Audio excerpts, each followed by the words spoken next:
Some of these guys get to be very, very close, develop friendships. They travel. A lot of these guys travel and play tournament ball together, so they develop some very, very close friendships. So the game isn't much different. They play with the same kind of intensity level, and it's still softball. Like I say, a couple of things to protect.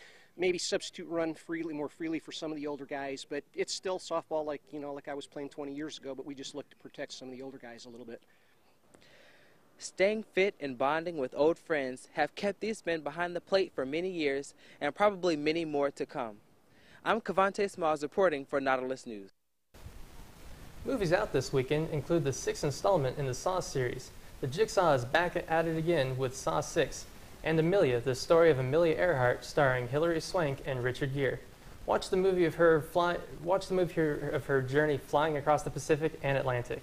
And the #1 movie in the box office this week is based on a children's book, Where the Wild Things Are. Nautilus News reporter Tori Brunson wants you to know that with weather cooling down, there's an exciting outdoor activity that anyone can enjoy. These trails are home to more than just nature. PRC is the Pensacola Off-Road Cyclists, a mountain bike club that formed back in the late 90s here in Pensacola, Florida. We welcome all ages, gender, race. We have members from 7 to 70 years old. We've been slowly working on some trails that are out in Blackwater State Park out in Milton. We also do road trips to Eglin. There's a trail system called Timber Lake over there. A couple different trails in Mobile that we go ride. A trail system in Montgomery that we ride, as well as Birmingham. So there's some fairly close and some within just a couple hours that we do road trips, either weekly or bi-weekly.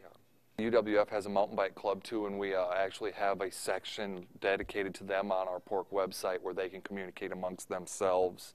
But we do encourage, and it's a good relationship that we must keep with UWF because obviously it's their property, and we are out there doing the work and help maintaining everything there.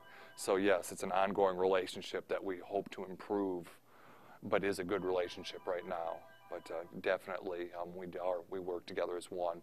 They do group rides and we do group rides, but we try to also include them in ours and us in theirs. Really got into the bike riding just as stress relief.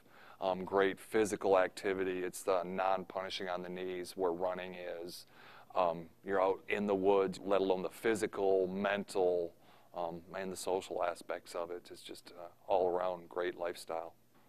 Riding bike keeps me healthy and keeps me young, and I guess keeps me happy, and that's the most important thing. Come join them for the ride. I'm Tori Brunson reporting for Nautilus News. Earlier this month, Victor Steen was struck and killed by a police cruiser. Reporter Savannah King has more on the ongoing investigation.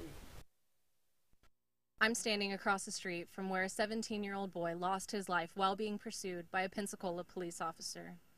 I was walking out the door, I was like, what's going on? You know, everyone is freaking out, and, you know, we realized that there was a kid, like a young black guy who was on his bike, who got ran over by a cop car.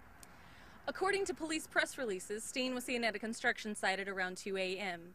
The officer, Gerald Ard, attempted to stop Steen for questioning. Steen then fled on his bicycle while Ard pursued him in his patrol car and tried unsuccessfully to tase him from the vehicle. Steen then fell from his bike and was struck by Ard's vehicle. I'm really angry. I mean, I still am really angry about it, but like, it is obvious neglect on the police departments, like, because, you know, like, that should never happen. There should be there should be better training on how to, like, you know, get someone to get off their bike. You know, that brings up another issue, which is horrifying to consider. But what if there hadn't have been a show that night?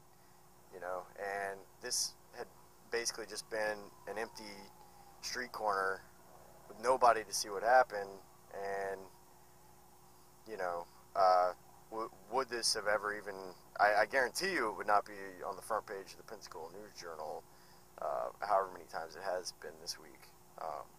You know, this would, nobody would have thought twice about just considering it an accident. Like a ghost bike across the street that's like a little white, spray painted white bicycle attached to the sidewalk where he got hit, and that kind of like serves as a reminder, like, to drivers driving by, like, what happened, and, like, you know, to be careful. It is like really sad that, you know, someone that, you know, he died and his family lost him. He was so young, and it's like, why couldn't this have been handled better? You know, It should have never happened in the first place. This incident has raised a lot of questions and concerns and has made the community really wonder how safe they are. I'm Savannah King for Nautilus News. Thank you for joining us. I'm Glenn Means. And I'm Carla Young. Have a good evening. And good night.